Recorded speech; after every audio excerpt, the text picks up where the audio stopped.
টানা ১৪ মাস ধরে ইসরায়েলি বাহিনীর হামলায় ফিলিস্তিনের নিহতের সংখ্যা ৪৫,০০০ ছাড়িয়ে গেছে, যাদের মধ্যে ১৭,০০০-এর বেশি শিশু। আহতের সংখ্যা লাখের উপর।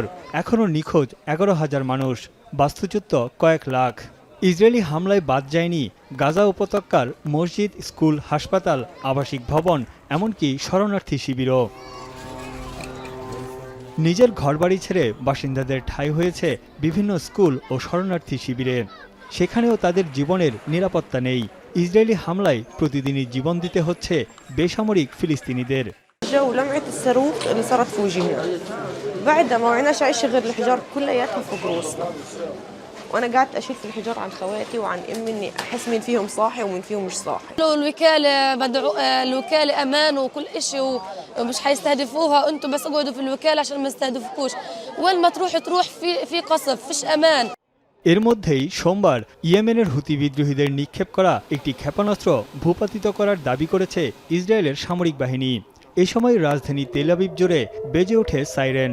যদিও হুতি গোষ্ঠী বলছে তারা সফলভাবে ব্যালাস্টিক ক্ষেপণাস্ত্র নিক্ষেপ করেছে। ফিলিস্তিনিদের পক্ষে শুরু থেকে লড়াই করে আসছে হুতিরা। استهدفت هدفا عسكريا للعدو الإسرائيلي في منطقة يافا المحتلة، وذلك بصاروخ باليستي فرط صوتي نوع فلسطين 2، وقد حققت العملية أهدافها بنجاح بفضل الله.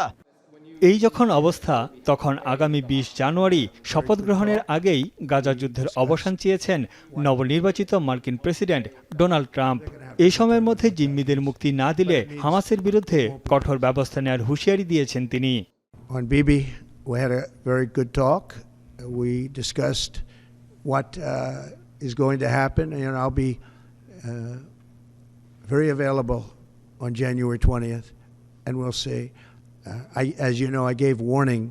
এদিকে ঘুষ, দুর্নীতি ও প্রতারণার মামলায় দ্বিতীয় দিনের মতো সাক্ষ্য দিতে আদালতে হাজিরা দিয়েছেন ইসরায়েলি প্রধানমন্ত্রী বেনিয়ামিন নেতানিয়াহু। এ সময় গাজা যুদ্ধ ও মধ্যপ্রাচ্যের চলমান অস্থিরতা নিয়েও তাকে জিজ্ঞাসাবাদ করা হয়।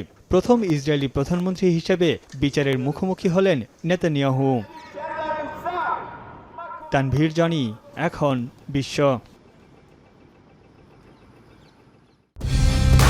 কালার এক্সপার্ট, জর্জ স্যাপ এবং মাইল্ড অন হ্যান্ডস টেকনোলজি সমৃদ্ধ অরিক্স ক্রিস্টাল ওয়াশ আপনার লন্ড্রি এক্সপার্ট।